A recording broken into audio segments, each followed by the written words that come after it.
오늘은 우리가 왜 기도하는데 계속 기도해야 되는가, 계속 기도해야 될 이유에 대해서 우리 함께 살펴보면서 은혜를 받고자 합니다. 저희 외손녀 주아가 부산으로 다시 내려왔는데 처음으로 혼자서 비행기를 타고 내려왔습니다. 요즘은 공항마다 자녀 케어하는 프로그램이 있습니다. 그래서 케어 프로그램을 신청하면 이제 아이를 데리고 온 부모가 인계해주고, 인계받은 승무원 직원이 그 다음에 승무원에게 이제 티켓을 담당하는 이제 직원이 그 다음 단계로, 이래서 6번 단계를 거치면 부산에 올 때까지 6명의 이 공항에 관련된 승무원을 포함해서 이런 분들이 도와서 이제 도착하게 되는데, 인수할 때, 자녀를 인수할 때 저는 아무 생각 없이 갔었는데 마침 제게 신분증이 있었어요. 돈 지갑을 가져갔었는데 없었으면 좀 난처할 뻔했습니다. 아이를 못 찾을 뻔했습니다. 찾을 수 없거나 인수하러 온 부모나 사람이 분명히 없으면 그 명단과 전화번호와 또 본인이 확인되지 않으면 그게 되어 있습니다. 다시 돌려보낸다고. 그럼 다시 김포 가서 부모 부르고 뭐 이렇게 하도록 그렇게 되어 있습니다. 굉장히 좀 좋은 프로그램 같아요. 안 그러면 누군가 또 데리고 내려와서 또 데리고 올라가야 되고, 아니면 우리가 올라가서 또 데려오고 이러면 비용도 많이 들고 시간도 굉장히 많이 드는데, 비행기로 오는 게 1시간 만에 내려오니까 얼마나 좋은지 모릅니다.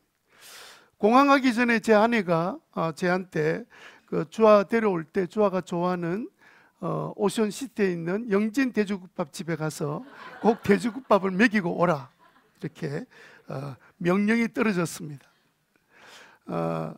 뭐 외손녀를 좋아하니까 할머니가 그러겠죠, 그죠? 평소에 남편인 제가 외출할 때는 영진 돼지국밥 사 먹으러 한 적이 거의 없었던 것 같은데, 아니 손녀가 온다 그러니까 그것도 한 번 말한 게 아니에요. 한 5번 정도 이야기했어요. 잊어버릴까 싶어서 또 나갈 때 돼지국밥 이러면서, 이제 우리 집사람 돼지국밥 잘 안 좋아하거든요. 그런데도 손녀가 좋아하니까 이렇게 이야기하는데 제 마음속에 뭐야 이거? 나는 뭐야? 먹이고 살리고 하는 일하는 남편한테는 먹으라 말하지 않으면서 그 손녀한테 5번이나 그렇게 이야기를 하는 게 뭔지 가만히 생각해 보니까, 내가 자식이 아니구나. 내가 남의 편이구나, 남편이구나. 사실을 깨달았습니다. 이 아내를 가만히 보면 맛있는 거 먹다가도 갑자기 이거 주아가 이거 좋아할 텐데 그런 이야기를 가끔 해요.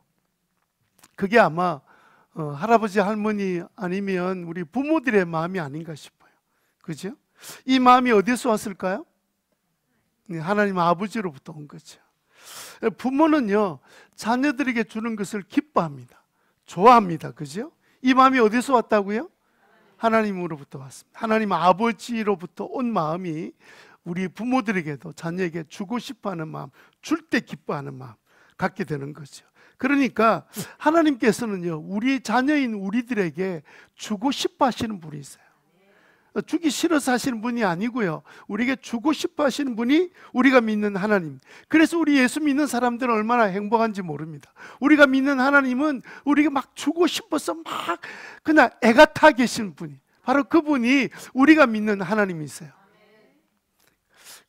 여러분, 오늘 본문에 보니까 이 하나님께서 우리에게 뭐라고 말씀하시냐, 막 주시기를 원하시는데 주시기 전에 한 가지를 우리에게 말씀하셨습니다. 7절 한번 보실래요? 7절 시작. 구하라 주실 것이요, 찾으라, 문을 두드리라 그래하면. 자, 여기 보면 앞부분에 보면 구하면 하나님께서 주실 것이고, 찾으면 너희가 찾게 해 주실 것이고, 찾을 것이고, 문을 두드리면 하나님이 문을 열어주실 것이다.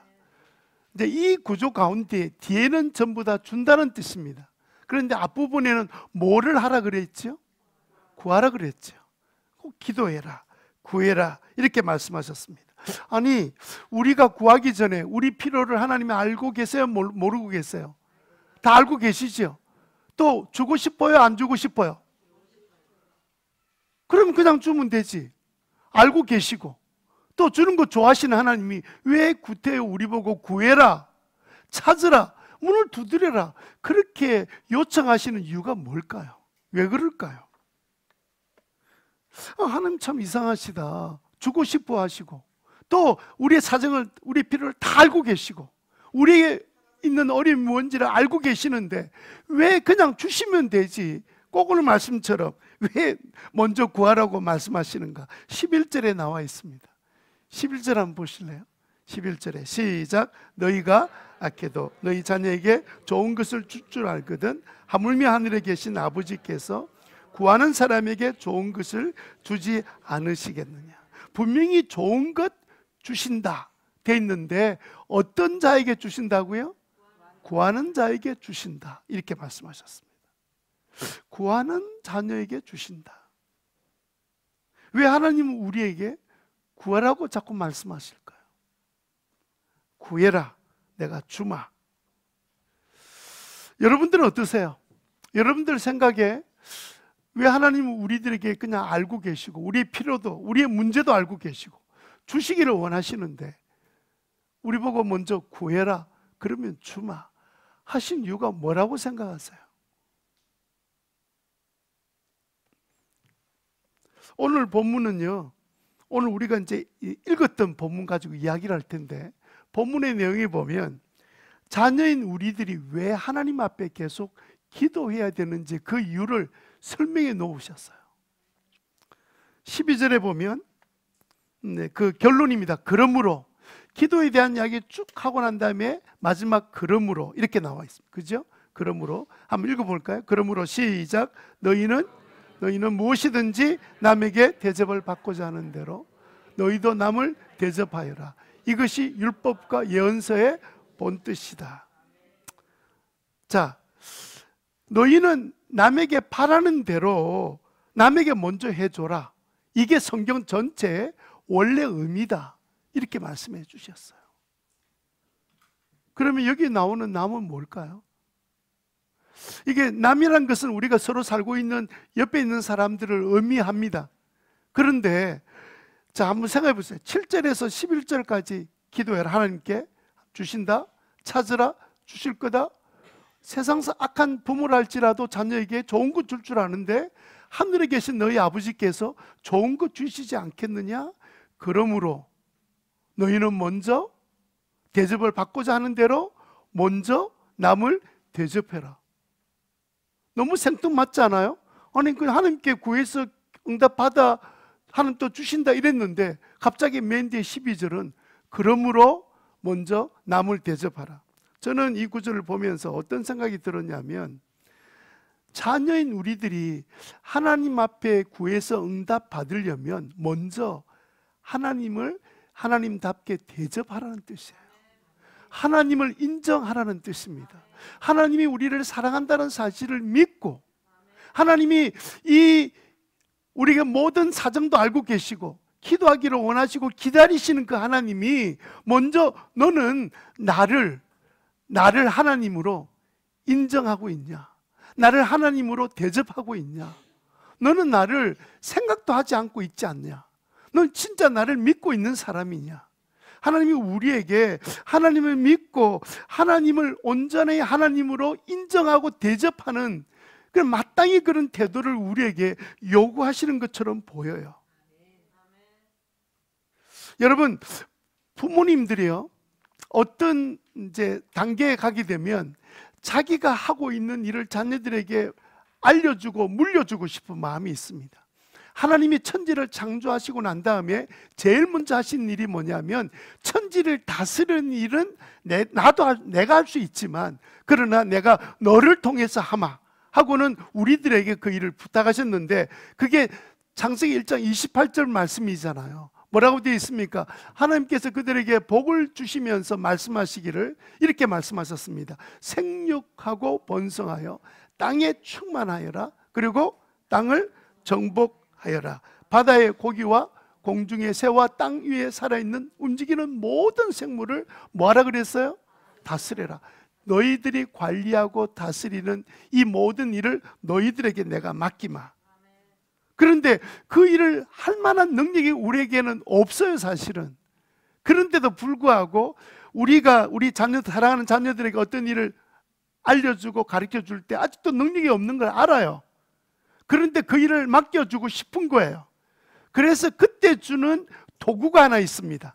하나님이 우리에게 주시는 이 일을 할 수 있도록 맡겨주신 다른 도구가 있는데 그게 뭐냐 하면 그게 바로 기도입니다.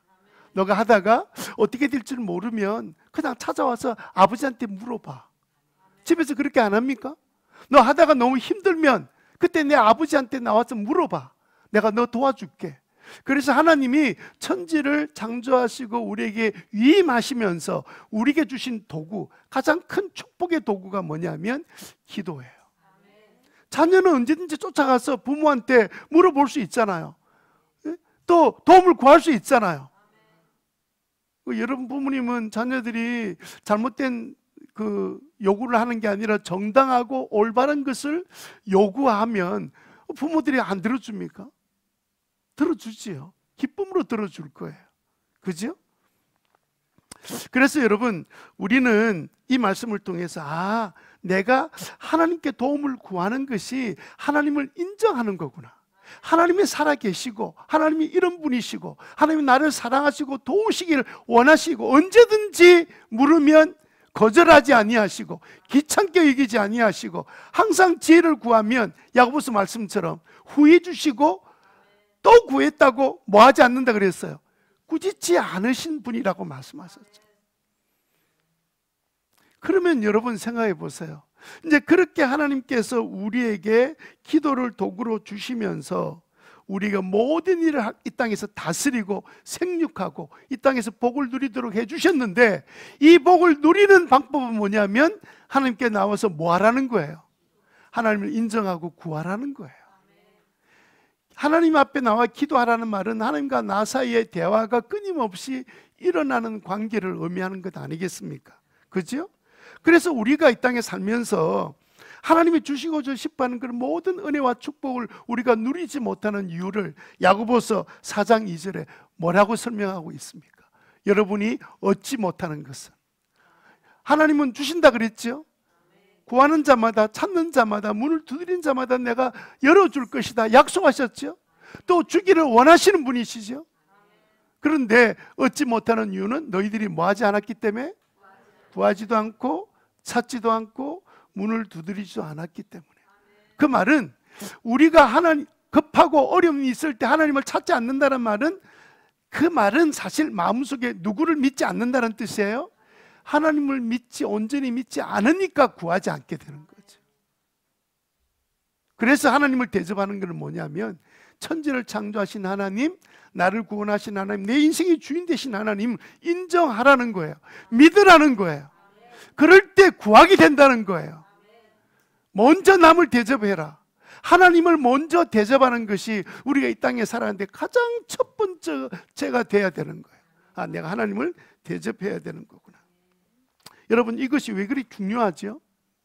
왜 하나님 앞에 나와서 필요를 구하고 주시는 이 하나님, 그냥 약속하신 대로 우리의 필요 다 알고 계시고 주기를 원하시는 그분이 그냥 주시는데 하나님이 우리에게 뭐를 말씀하시냐면 마치 우리가 자녀가 찾아와서 엄마 아빠한테 나 이거 뭐 필요해요, 공부하는데 참고서가 필요해요, 공부하는데 제가 학원에 좀 갔으면 좋겠어요.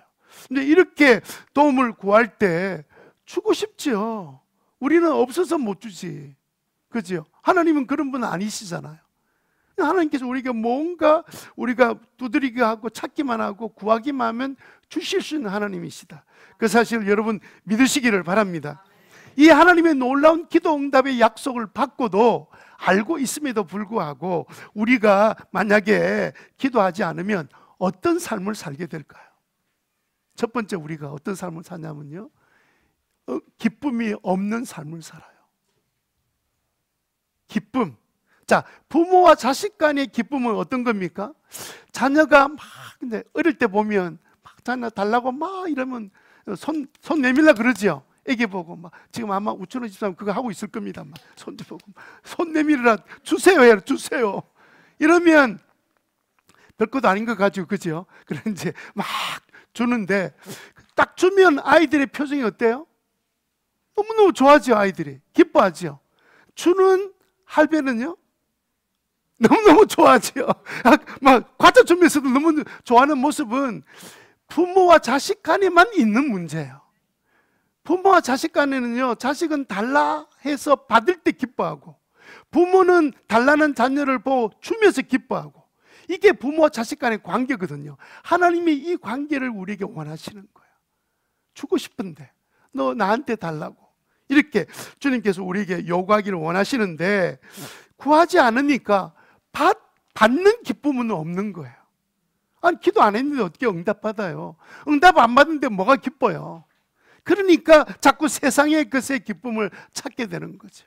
하나님으로부터 오는 기쁨을 찾지 못하는 거죠. 우리는요, 예수 믿기로 딱 작정한 그 순간부터 하나님 앞에 기도할 우리에게 특권이 주어졌습니다. 요한복음 1장 12절 말씀처럼 예수 믿기로 딱 작정하는 순간부터 우리는 하나님의 자녀가 되기 때문에 그냥 우리는 그때부터 구하는 은혜를 우리가 날마다 누릴 수 있도록 만들어 주신 거예요. 얼마나 감사한 일입니까? 그죠?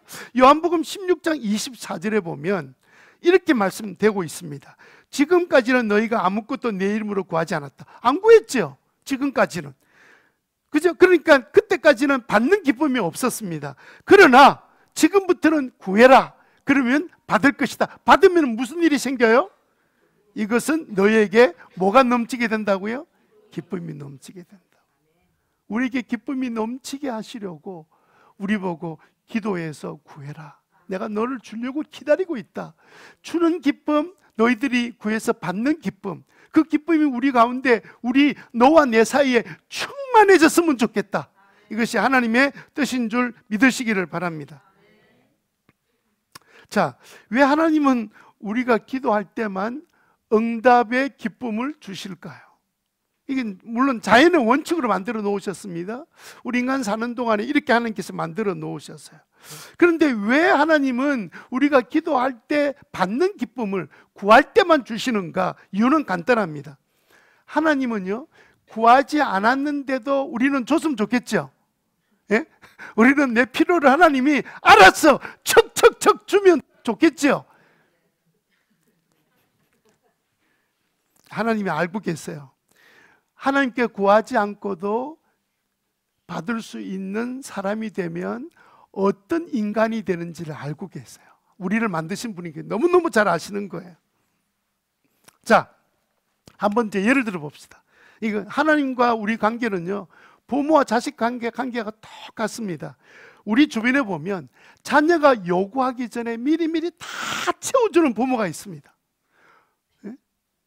심지어는 미리미리 용돈까지 안 줘도 될 만한 용돈까지 다 주는 부모가 있습니다. 자녀들의 필요를 미리 다 채워주는 부모는 분명히 사랑하는 것은 맞아요. 그런데 하나님처럼 자녀에게 기쁨을 줄 수 있는 지혜가 없는 거예요. 여러분, 자녀가 구하지도 않았는데, 물론 이거는 어린아이들은 우리가 다 채워주지요. 어린 애기가 아무 표현 능력도 없고 스스로 뭘 할 수 없을 때는 부모가 다 챙겨주지만, 이제 의식이 자라고 이제는 학교를 다니고 이제는 배워가는 가정 가운데 성장하는 자녀들을 대할 때는, 여러분 나중에 자녀 교육할 때도 똑같습니다. 자꾸 부모는 자녀들에게 구하도록 만들어줘야 돼요. 왜냐면요, 부모가 다 채워진 자녀는요, 부모는 몇 가지를 자녀에게 잃어버리게 만듭니다. 첫 번째 뭘 잃어버리게 만드냐면, 자녀들이 구해서 얻는 기쁨을 경험하지 못하게 만들어버려요. 무슨 지 아세요? 간절히 부모한테 요청해서 부모님 줄 때 받는 자녀의 기쁨 아세요? 다 채워주니까 모르겠죠. 예? 엄마가 뭐 아빠한테 가가지고 학교 이러면 알았어. 학교 무슨 내용도 상관없이 그냥 막 뭐 필요한 거 다 채워주고 막 다 알아주고 이러면 자녀들이 두 번째를 뭘 잃어버리냐면요, 감사할 줄 모르는 사람으로 자라게 됩니다. 그냥 당연히 학교 이러면 돈 여기 있다 다 채워, 그렇게 하면 자녀들이 기뻐할 것처럼 보이죠. 절대로 우리 인간은 그렇지 않습니다. 세 번째는요, 주는 기쁨과 받는 기쁨을 얻는 관계를 통해서 부모와 자식 간의 믿음과 사랑의 관계가 형성되는데, 그게 형성될 기회가 사라져 버린 거예요. 자녀는 조금만 일이 있어도 막 쫓아와서 엄마 아빠한테 미주알 고주알 이야기하면서 도움을 구하는 자녀가 좋습니까? 아니면 밖에 나가서 문제가 터지고 어려움인데도 불구하고 집에 들어와서 입 딱 다물고 자기 방에 가서 아무것도 없었던 것처럼 하는 그 자녀가 예쁘고 좋습니까? 자기 부모한테 찾아와서 작은 거라도 늘 도움을 구하고 있었던 이야기를 하고 이런 자녀가 좋지, 내 인생 내가 알아서 살 거니까 간섭하지 마세요, 이런 자녀 그렇게 좋습니까? 예? 여러분, 이런 부모들이 있죠. 미리 다 채워주는 부모. 이런 부모들이 자녀들에게 가장 많이 하는 말이 뭔 줄 압니까? 야, 너 아무 걱정하지 마, 내가 다 알아서 할 테니까 니는 뭐만 해? 잘 아시잖아요. 뭘 다 알고 있잖아요. 공부만 해. 그런데 그 공부만 하라는 말을 자녀들이 듣기가 제일 싫어하는 첫 번째 말이 공부만 해라는 말입니다. 공부를 왜 해야 되는지를 자녀들의 마음을 설득을 시켜서 자녀들 스스로 나 좀 공부할 수 있도록 부모님 도와주세요, 이렇게 만들어주지 않고, 그러니까 자녀들이 공부를 안 하려고 하죠. 왜 공부를 하겠습니까? 그래서 나중에는 어떻게 합니까? 자꾸 니는 아무 걱정하지 말고 돈 문제 걱정하지 마, 학원비 걱정하지 마, 대학 등록 걱정하지 마, 내가 빚을 내더라도 그러더라면 자녀들이 감격할 줄 알고 있죠. 부모들이 막 빚을 내가지고 내 눈을 팔아다가, 그러면 아이들은 눈 하나 1억 합니다. 그러니까 얼마, 2개면 2억이잖아. 2개 내가 뽑아서라도 내 학비를 대주겠다. 이러면 대단히 좋아할 것처럼 보이죠.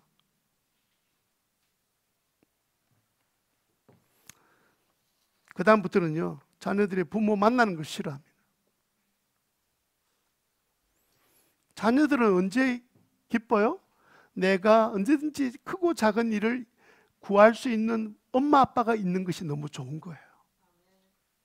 부모는 그 자식이 있어서 막 달라고 할 때 주는 기쁨 때문에 막 주고 싶은 거예요. 여러분들이 그냥 인간적으로 생각해서, 아이고 내 필요한 거 다 알고 계시면서, 내가 어디 아픈 줄 알고 있으면서, 내가 필요한 거 다 알고 있어, 주고 싶다며, 주기를 원한다며 왜 안 줘? 그러니까 그렇게 말하는 사람은 그 주는 부모와 자기 사이의 관계가 안 돼 있는 거예요. 사랑의 관계, 믿음의 관계, 신뢰 관계 안 돼. 하나님이 엄마 아버지가 뭘 자녀에게 기대하고 좋아하는지를 모르고 있는 거예요.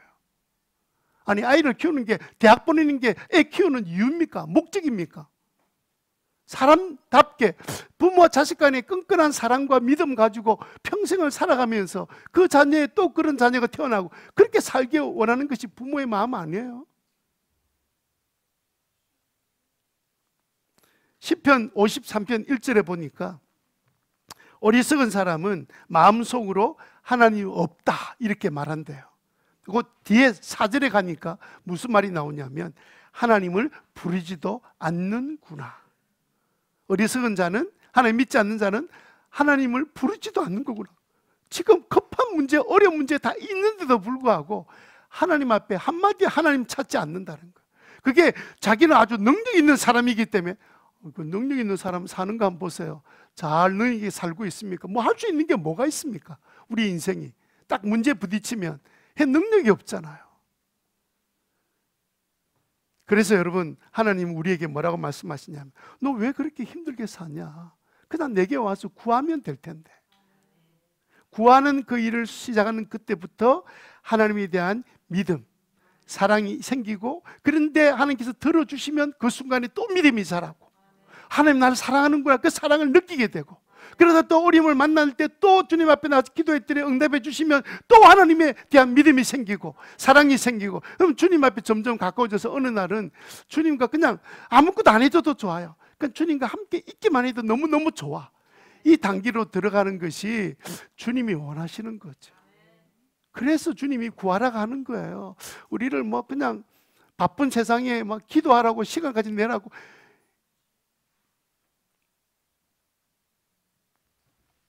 자, 우리가 평신도 세미나를 개최하기 위해서 이제 저녁마다 지금 기도회를 이제 작정하고 시작했는데 1월달, 3월달 절반의 시간이 지난주로 이제 끝났습니다. 이제 절반 남았습니다. 금방 절반 지나갔습니다.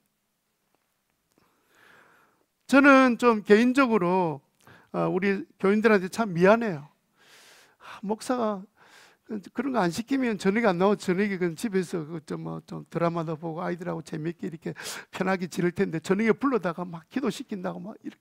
그래서 또 피곤한 가운데다 나와서 보니까 또 피곤해 보여, 얼굴이. 피곤해가지고 막 제대로 있어.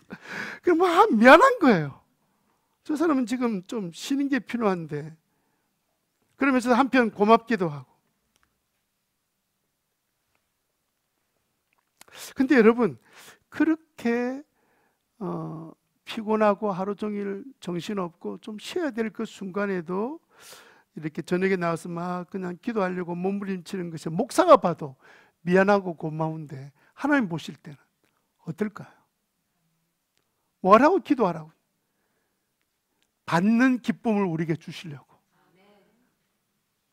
주님과의 더 깊은 사랑과 믿음의 관계를 만들어내시려고, 기도에서 응답 받는 순간에 하나님이 계신 것을 확실히 믿고 찬양하게 되게 만드시려고. 그런데 참 감사하게도 어떤 분이 이제 이런 고백을 했다고 합니다. 저녁마다 나오는 게 사실 참 힘들고 어려웠는데, 그런데 자꾸 나오면서 이제 기도하게 되고, 기도하다 보니까 내가 요즘은 신앙생활을 제대로 하는 것 같다, 이런 마음이 생기더라는 거예요. 어떤 분은요, 매일 성경 말씀을 큐티 성경 본문 읽고 또 깨달음도 나누고 기도 제목 가지고 막 기도하니까 말씀대로 그 말씀의 내용 가지고 기도하는 게 이런 거구나, 이런 걸 체험하면서 지금 기도하는데 기도를 배워간다는 거예요. 나름대로 여러분들이 기도하면서 뭘 얻고 있는지를 생각해 보면, 여러분들은 하나님께서 뭔가를 구하게 만들어 놓고 뭔가를 우리에게 깨닫게 하시고 누리게 하시려고 우리를 부르시고, 그것도 우리 혼자 기도 작정하고 하면 하루 이틀은 하지만 그 다음에 계속하기 어렵잖아요. 교회 전체가 하니까 또 나와서 또 기도하게 되고, 또 어떨 때는 정말 피곤하고 나올 만한 상황이 아닌데도 불구하고 그 일을 거절하고 나와야 되는 그런 순간에도 하나님께서 우리에게 원하시는 것은 나 주는 기쁨, 너는 받는 기쁨. 하나님 무슨 기쁨? 우리는 받는 기쁨. 그 기쁨과 하나님과 우리 사이에 사랑과 인격적인 믿음의 신뢰 관계를 만들어 가시는 하나님이 우리에게 기도해야 된다고 우리에게 말씀하신 거예요. 자, 여러분, 그냥 객관적으로 힘든 일은 가치 있는 일들입니다. 그죠? 힘이 하나도 안 들어가는 일들은 사실은 가치 있는 일들이 없습니다. 우리를 망가뜨리는 일들이 많습니다. 좀 힘들고 어려워도 희생이 들어가면 그때는 하나님의 은혜도 넘치게 돼요. 희생이 없는 데는, 여러분, 부모의 희생이 있으니까 자녀가 감사하게 되고 자녀가 잘 자라잖아요. 부모 희생하지 않고 그냥 너가 알아서 커라, 나중에만 해도 고맙게 생각해라, 이래서 한 2살짜리 3살짜리 보고 알아서 커라 이렇게 하면 참 아도 힘들고 부모도 힘들고, 그죠?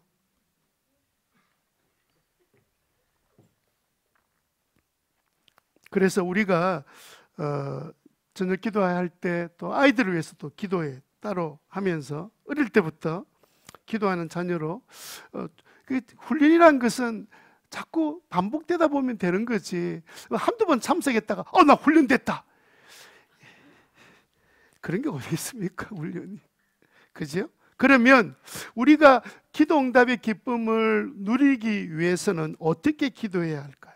어떻게 기도하면 우리가 기도 응답의 기쁨을 누리는, 기도 응답을 받고 기뻐할 수 있는 기도 생활을 할 수 있을까요? 두 번째는요, 계속 기도해야 합니다. 어떻게 기도해야 된다고요? 지속적으로 기도해야 된다.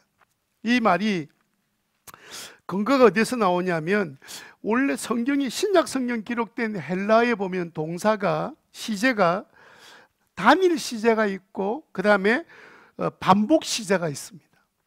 어떤 단어는 동사가 한 번으로 끝나는 동사가 있어요. 그런데 어떤 동사는 현재형으로 기록되어 있는데 계속 반복하는 뜻입니다. 예를 들어서 7절에 구하라 그리하면 하나님께서 너에게 주실 것이다. 이게 구하라는 단어, 이게 그 반복 시제입니다. 계속 구하라는 뜻입니다. 하나님 나 한 번 구했잖아요. 그게 아니고 계속 구해라. 그 다음에 찾으라, 문을 두드려라. 이거 전부 다 반복 시제로 되어 있습니다. 단어 자체 성격이 그래요. 그러니까 이 구하라는 단어 자체가 처음부터 계속 구하라는 뜻이지, 한 번 구했냐 그냥 됐다 이런 단어가 아니란 말이에요. 계속 구하라는 뜻이에요. 어떤 분은요, 같은 제목과 같은 문제, 같은 내용을 가지고 하나님께 나와서 계속해서 반복해서 기도하는 것은 믿음이 부족해서 그렇다, 이렇게 해석하는 분도 계세요. 아니, 하나님 믿고 하나님 주시기를 원하신 분이고 하나님 금방 내가 기도하라는 대로 기도했는데 그러면 할 일을 다 했지 왜 자꾸 반복해서 기도하냐, 너는 하나님을 안 믿어서 그런 거야, 이렇게 이야기를 하면 그 말이 좀 맞는 것 같아요. 반복 자꾸 하는 게, 우리가 부모님한테도 가서 아빠 사주세요, 그래 사주마. 또 저녁에 또 아빠 사주세요, 사주마. 그 다음 아침에 눈 뜨자마자 아빠 사줄 거지요? 이러면 애따 이놈 못 사주겠다. 그렇게 안 하겠어요? 인간은 그렇지 않잖아요. 그렇게 안 하겠습니까? 예? 네가 날 믿기나 하나? 이러는데, 여러분 말은 맞는데 저는 잘 모르기는 하지만 이렇게 말하는 사람은 기도의 이론적인, 논리 이론적인 것은 알고 있는 것 같은데 실제로는 기도를 안 해본 사람 같아요. 기도를 해본 사람은 그런 이야기 안 하고, 그러면 좋아하는 사람 만났을 때 그러면 한 번만 딱 우리 사랑하지? 됐다 헤어지자, 그런 사람 어디 있습니까? 예? 만나가지고 좋으면 막 쓸데없는 이야기하고, 예? 아무 관심도 없는 세계 평화를 위해서 이야기하고, 뭐 때문에 그런 이야기하고 앉아 있습니까? 커피 마시면서. 그냥 좋으니까. 하나님 아버지 마음을 모르는 거예요. 모르니까 그런 이야기 하는 거예요. 한 번 기도했으면 됐지 반복해야 되나? 왜 하나님은 자녀인 우리들이 계속 기도하기를 원하실까요? 그 이유가 뭐 때문일까요? 그 이유는요, 놀랍게도 기도하는 중에 우리가 변화되는 것을 아시기 때문에 그래요. 기도를 계속 하면 할수록 믿음이 자라고, 계속 기도하면서 우리의 성격, 우리의 인격 자체가 변화되는 것을 주님이 너무도 잘 아시기 때문에. 여러분 한번 생각해 보세요. 여러분 자녀들이 좀 크고 나면 입을 네가 알아서 개라, 설거지 좀 돕는 일도 시키고 이렇게 하는데, 그랬다고 설거지 했다마는 이렇게 안 하잖아요. 예, 기본적으로 자기 해야 될 일은 하라고 말하죠. 그런데 가끔은 차를 닦거나 아니면 좀 힘든 일인데 자기가 애를 쓰고 노력해야 될, 자기가 안 해도 되는 일이지만 부모는 일부러 그런 일을 시킬 때가 있습니다. 이제 네 나이 됐으니까 이거 한번 해봐, 이렇게 일을 시키죠. 그런데 그 일을 할 때 너무 힘들 거니까 너 이거 끝나고 나면 내가 너한테 용돈 얼마나 줄게, 이렇게 일을 시켜요.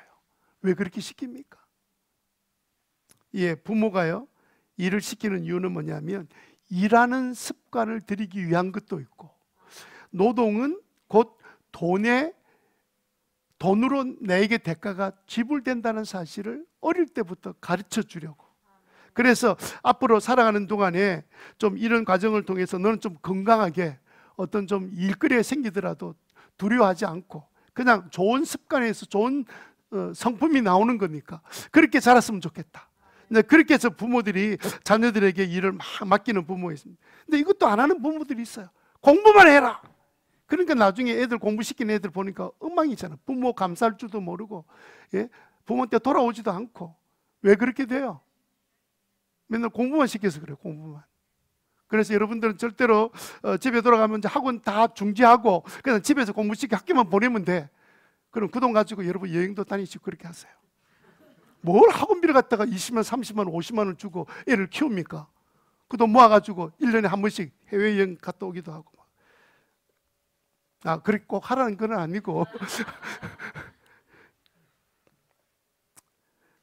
하나님께서는요, 기도하고 응답 받는 그 자체도 관심을 갖고 계시지만 기도하는 과정에 있는 과정을 통해서 자꾸 사람이 변화되는데 하나님이 관심이 있는 거예요. 변하는 관심. 이 변화에 대한 관심 때문에 하나님께서 우리에게 계속 기도해라. 왜? 계속 기도하는 사람 보면 다 변화되어 있거든요. 한 번씩 주기적으로, 정기적으로 뭐 한 달에 한 번, 일주일에 한 번 이렇게 기도해 가지고는 절대로 변화가 일어나지 않는데 매일 꾸준히 기도하는 사람은 변화돼 가요. 이렇게 변화되면요, 사람이 어려움이 찾아오면 하나님 앞에 나아가는 인내가 키워지게 되고, 하나님께 나아서 아랠 줄 아는 믿음의 사람이 되고, 하나님을 의지하는 겸손한 마음도 생기게 되고, 그래서 자꾸 기도하는 사람들은요, 기도 응답을 통해서 때로는 즉각적인 응답을 받을 때도 기쁘지만 때로는 기도가 늦어질 때도 오래 참고 기다릴 수 있는 하나님에 대한 신뢰와 믿음이 생겼기 때문에 오히려 더 큰 열매를 경험하게 되는 그런 경우들이 허다하게 우리에게 일어나게 됩니다. 여러분, 우리가 기도하는 데는요, 꼭 어려움이 찾아옵니다. 여러분, 이번에 저녁 특세 이렇게 하려고 하니까 기도하러 나오는 게 얼마나 힘들어요. 예? 백지 나왔다. 백지란 말이 무슨 말이죠? 괜히 나왔다. 뭐 이런 마음이 들기도 하고, 예? 별의별 생각이 다 들잖아요. 참 희한한 일들이 많습니다. 다니엘서 10장 13절에 보니까 다니엘이 겸손하게 하나님 앞에 계속 기도하고 있는데 하나님 그 기도를 응답하기로 결정하시고, 내가 내가 너 기도 한 걸 내가 응답해 줄게. 이 내용을 전달하려고 이게 성경에 보면 이제 천사를 통해서 이 일을 하도록 말씀하셨는데, 그런데 이 중간에 방해꾼이 있었습니다. 13장 다니엘서 10장 13절에 보면, 그러나 페르시아 왕국의 천사장이 20하루 동안 내 앞을 막았다. 내가 페르시아에 홀로 남아 있었으므로 천사장 가운데 하나인 미가엘이 나를 도와주었다. 기도할 때 21일간 하나님 응답된 일을 그냥 전달되지 않도록 가로막는 영적 어둠의 세력이 있었다는 거예요. 그래서 이 일을 극복하는 것은요, 이 다니엘은 계속해서 20일 동안 기다리는 동안 계속 기도했었습니다. 계속 기도하는 길밖에 없습니다. 여러분, 평소에 기도하려고 하니까 몸이 아픈 사람도 늘어나고, 뭐 어떤 분은 코로나 걸린 사람도 있고, 뭐 독감에 걸리기도 하고, 시험거리가 찾아오기도 하고, 어떤 분은 또 병원 가서 수술 받는 사람도 생기고, 사단이 난리 부르스를 치는 것 같아요. 막 기도하는데 분위기를 약간 좀 깔아앉히게 하려고 온갖 짓을 다 하는 것 같아요. 근데 여러분, 그럴수록 우리는 하나님 앞에 부르짖고 기도할 때, 때로는 또 금식하기도 하고, 때로는 철암에 기도하고, 계속 주님 앞에 매달려 기도하고 애쓰고 계속 기도하는 가운데 놀랍게도 내가 변화된 것을 발견하게 될 줄 믿습니다. 우리가 평생을 위해서, 평생을 잘하기 위해서 기도를 시작했지만 하나님의 목적은 평생을 위해서 기도하는 동안에 내가 너를 변화시켜 놓을 거야. 너는 이제 기도의 사람으로 내가 만들어 놓을 거야. 내가 널 믿음의 사람으로 만들어 놓을 거야. 내가 인내하는 사람으로 만들어 놓을 거야. 하나님의 뜻이 개인들마다 다 다른 하나님의 뜻이 있는 줄로 믿습니다. 그러면 우리가 기도의 장애물을 다 떨쳐버리고 계속 기도하면 어떤 일이 생길까요? 세 번째로, 우리는요, 천국처럼 기쁨으로 살게 됩니다. 어디처럼 살게 된다고요? 천국처럼 살게 된다고요. 천국처럼 산다는 말은 12절처럼 산다는 뜻입니다. 12절은요, 요대로 살면 천국이에요. 12절 우리 다 같이 한번 읽어봅시다. 시작. 그러므로 너희는 무엇이든지,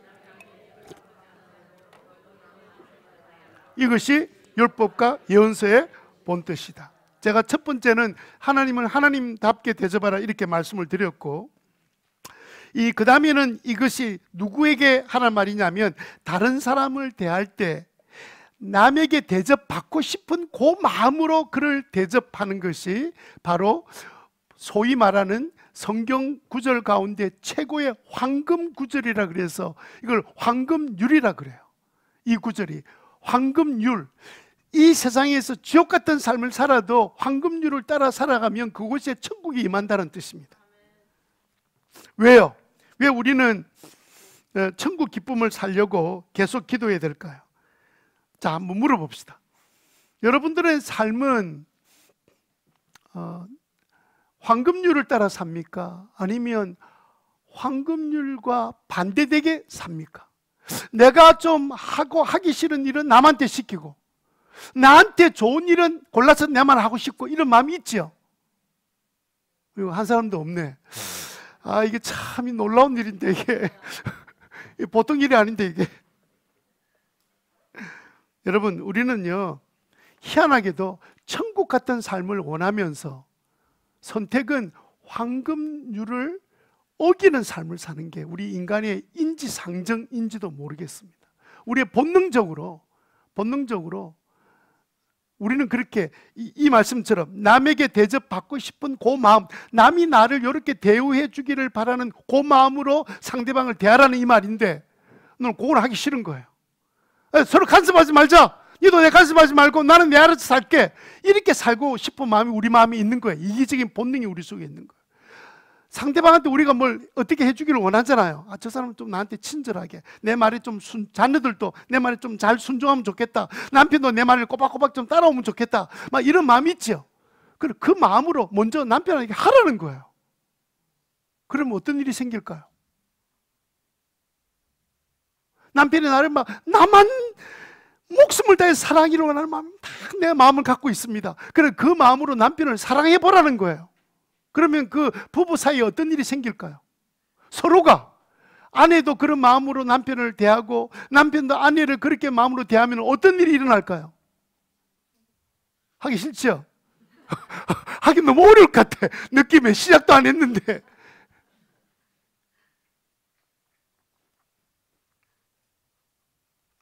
우리는요, 행동을 반대로 하는 경향이 있습니다.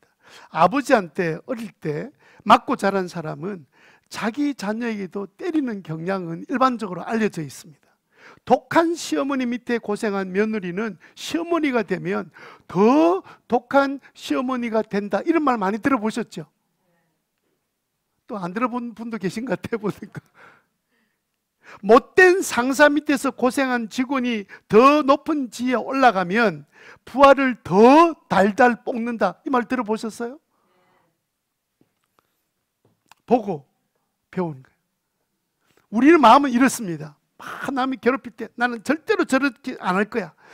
막 시집살, 나는 절대로 내 며느리한테 시집살이 안 시킬 거야. 이렇게 다 생각한대요. 그런데 본 것은 시집살이 시키는 것만 봤기 때문에, 안 시키는 걸 본 적이 없기 때문에 자기는 안 시킨다고 하는데 하고 있는 행동은 시키는 일을 하고 있는 거예요. 자기는 덜 한다고 생각하는데 받는 사람은 더 힘든 거예요.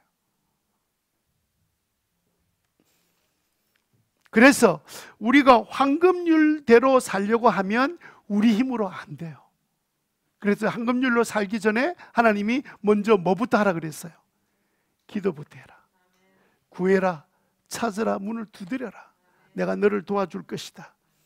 그렇게 하시고 난 다음에, 하나님께 도움을 받고 난 다음에야 비로소 나의 의지를 꺾고 주님 말씀대로 상대방이 나한테 해주기를 바라는 그 마음으로 상대방에 대하는 황금률을 따라 살아가는 삶이 되니까 그 가정이 기쁜 가정이 될 수밖에 없는 거죠.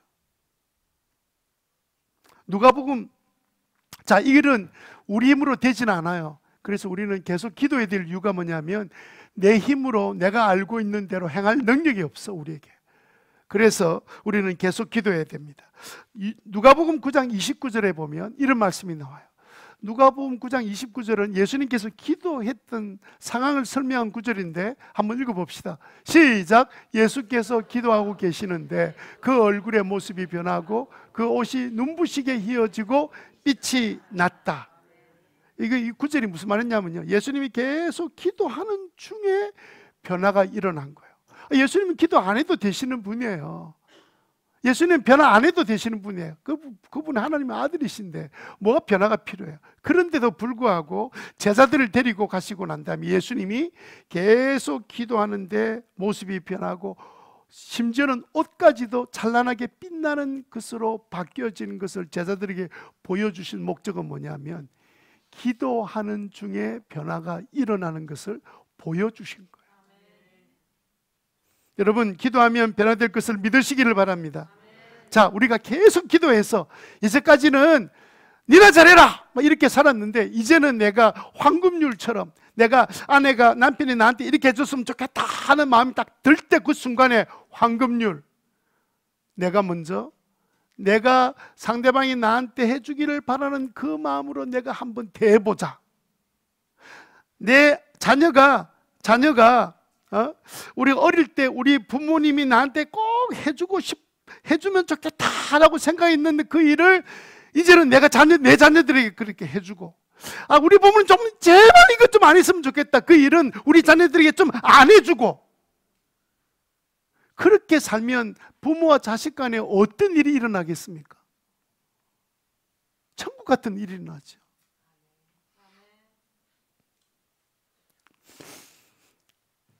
부부가 상대방이 나에게 원하는 것을 생각하고 먼저 상대방에게 하기 시작한다면, 근데 그렇게 살아가는 부부가 있다면 그런 부부를 무슨 부부라 그런 줄 압니까?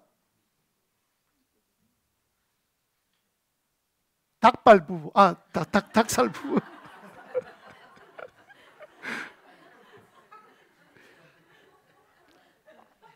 그런 거 보면 막 그냥 닭살이 돋잖아요. 지금 연기하나? 우리 보라고 하는 거지. 이러면서 그러죠. 근데 아마 천국 같은 가정이 일어나지 않을까 싶습니다. 그래서 7절에서 11절까지는 계속 기도해라 해놓고, 마지막 12절에 그러므로 너희들은 황금률을 따라 살아라.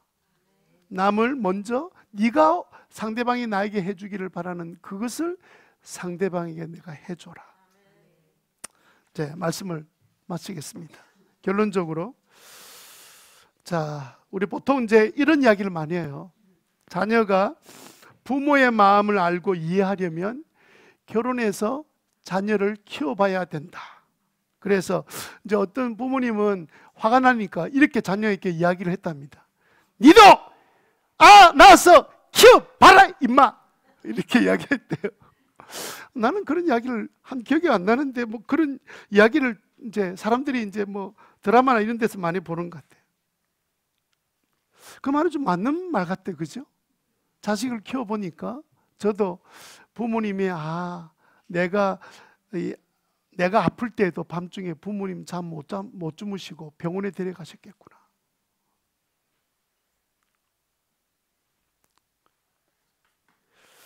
부모는 자식들이 부모의 사랑을 뒤늦게라도 깨닫고 부모에게 고마워하는 그 말을 들으면 부모는 그때 행복해지는 거예요. 그죠? 그래서 우리에게 필요한 것은 하나님 아버지의 마음을 아는 게 필요해요. 왜 하나님께서 우리에게 계속 기도하라고 말씀하시는 거예요? 우리는 영적 하나님의 자녀이잖아요.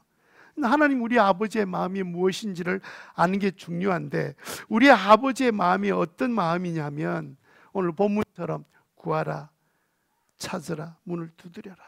그럼 내가 열어줄게. 나 너한테 줄게. 그렇게 말씀하시는데 이게 좀 부족해요. 느낌이 바짝 안 와요. 그래서 9절부터 11절에 보면 아버지의 마음을 이렇게 설명해 놨습니다. 아들이 빵을 달라 그러면 빵처럼 생긴 돌을 주냐? 네? 야, 이거 빵이다, 먹어라. 꼭 생긴 게 꼭 빵 꼬는 것처럼 생겼어. 요거 너 먹어라. 뱀장어 먹고 좀 힘을 얻으려 했더니 뱀장어는 안 주고 뱀을 갖다 주고. 비슷하잖아요. 똑같나? 생긴 똑같이 생겼나? 막 그렇게 해주는 부모가 있어요, 없어요? 비슷한 것조차도 안 주지요. 그죠? 하나님 아버지의 마음이 그렇게 말씀하고 난 다음에 뭐라고 말씀하셨습니까? 하물며 세상의 악한 부모도 자녀들에게 정말 비슷한 것, 가짜 이런 거 안 주고 진짜 주는 것처럼 하늘에 계신 너희 아버지께서 구하는 사람에게 좋은 것을 왜 주시지 않겠느냐 이렇게 물으면 마산 사람들은 옛날부터 뭐라고 대답한 줄 압니까? 하모! 하모!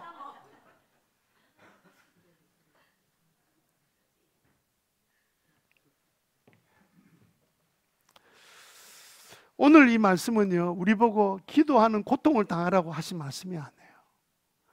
기도하는 고통은 작은 거지만 우리가 부모님을 찾아가서 뭘 구하는 것이 내가 설득하고 설명해야 되니까 좀 신경이 쓰이는 일이 될 줄은 모르지만, 부모와 나 사이가 서로 신뢰하는 관계까지 이르렀다면 아무 꺼리낌이 없게 돼요. 꺼리낌이 있을 때는 찾아갈 때 내가 이런 말하면 우리 부모님 공부나 해라 또 그런 이야기하면 어떻게 되지? 막 그냥 생각이 복잡해요. 그런데 어느 날 자녀인 나와 부모 사이의 관계가 신뢰하고 사랑의 관계가 구축되고 나면 무슨 말을 해도 우리 부모님은 나를 믿어줄 거야. 이런 관계가 되고 나면 구하는 것이 굉장히 기쁘고 즐겁게 되는 거죠. 하나님의 마음은 우리가 우리 인생 이 땅에 사는 동안에 그냥 혼자 고아처럼 살지 말고 나에게 찾아와서 계속 구하는 삶, 천국 같은 삶을 누려서 너 자신이 변화되어서 황금률을 이 땅에서 실천하고 살아가는 그런 나의 사랑하는 자녀가 되었으면 좋겠다 하는 것에 하나님 아버지의 애틋한 마음이 요 비유를 통해서 말씀하고 계세요. 9절에 11절 말씀 꼭 그렇게 생각하고 하나님 마음을 알아가는 저와 여러분 되시기를 주님 이름으로 축원합니다.